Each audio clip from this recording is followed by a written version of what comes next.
लिपि से आप क्या समझते हैं? ठीक है, देखिए उत्तर में पांडुलिपि उस दस्तावेज को कहते हैं जो एक व्यक्ति या अनेक व्यक्तियों द्वारा हाथ से लिखी गई होती है। ठीक है, उस दस्तावेज जो हाथ से लिखा गया होता है।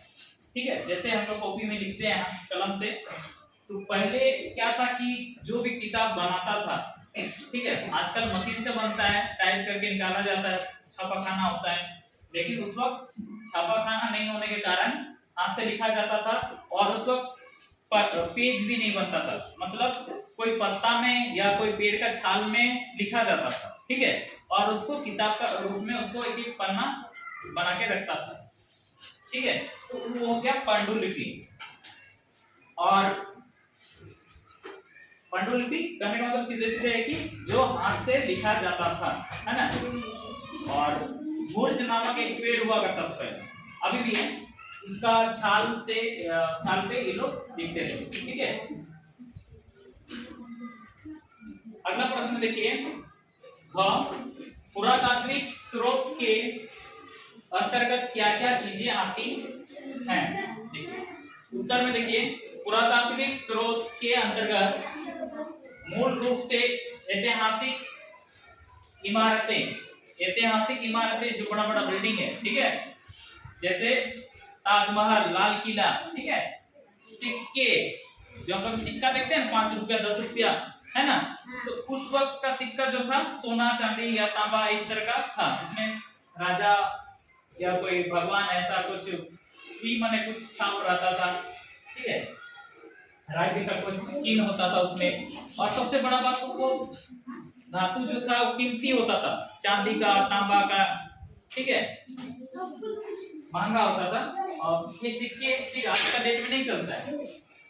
मिट्टी के बर्तन, पत्थर तथा धातु के औजार, ठीक है, पत्थर जो था उस टाइम उसमें किस तरह का आकृति कुछ बनाया हुआ होगा, मूर्ति वगैरह बनाया होगा, ठीक है।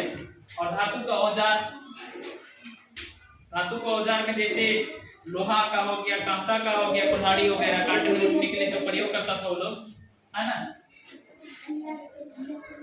शिलालेख पत्थर में लिखा गया, पत्थर को खोद के लिखना ही, शिला माना पत्थर और लेख माना लिखना, ठीक है, पत्थर पे लिखा हुआ। और अवशेष मतलब जो क्या होता है, बचा हुआ, जैसे खाना खाते हैं और उसमें जो थोड़ा सा बच जाता है फेंक देते हैं, वो क्या अवशेष, है ना। जैसे भौतिक साक्ष्य है, मतलब उस टाइम पे बचा हुआ ये सब चीज कहीं हम लोग को जमीन के अंदर मिल जाता है, ठीक है, देखने को, जो किसी विशेष अवधि से संबंधित महत्वपूर्ण, ये दोनों एक ही वर्ड है, ठीक है, यहाँ पर देखिए देश लगा दिए, कहने का मतलब है इधर ये ज्यादा हो जा रहा था, उसीलिए यहाँ पर करते हैं, महत्वपूर्ण और विस्तृत जानकारी देते हैं, ठीक है। उस वक्त कैसा था, हम लोग उस वक्त के समय पुराने जमाने के लोगों से तो नहीं मिल सकते हैं, लेकिन उनका जो सामान है उसको देख के हम लोग एक आइडिया लगा सकते हैं, है ना, अनुभव कर सकते हैं कि उनका जीवन कैसा रहा होगा, ठीक है। पुरातात्विक स्रोत के अंतर्गत आते हैं, ठीक है, ये हो गया। आगे देखिए अगला प्रश्न आता नंबर, हमारे देश को किन किन नामों से पुकारा गया है? ठीक है, उत्तर देखिए, प्राचीन काल जब लिखा नहीं गया था, ठीक है, तो जब लिखना नहीं आता तो उस टाइम से ही देखिए, प्राचीन काल से ही हमारे देश भारत को निम्नलिखित नामों से पुकारा गया है। जैसे जम्बू माने क्या होता है, जामुन, ठीक है, जामुन का पेड़ अधिक होने के कारण इसको यहाँ पर जम्बू द्वीप भी कहा गया, ठीक है। अल हिंद, अरब के लोग जो थे, अरब देश के, वो लोग अल हिंद बोलती है। तो भरत नाम का एक राजा था, उसी की वजह से भारतवर्ष हो गया, ठीक है। आर्यवर्त, आर्य लोगों की संख्या यहाँ पर आने, जैसे राम भगवान, ठीक है, क्या है, आर्य है ना। कृष्ण भगवान वो क्या है, यादव है। तो राम जो थे वो आर्य थे, इसलिए उस वक्त हम लोग आर्यवर्त भी बोलते हैं, ठीक है। आगे देखिए हिंदुस्तान, ये तुर्क वाला तुर्की देश का जो लोग यहाँ पे आए वो लोग हिंदुस्तान पे आए, ठीक है।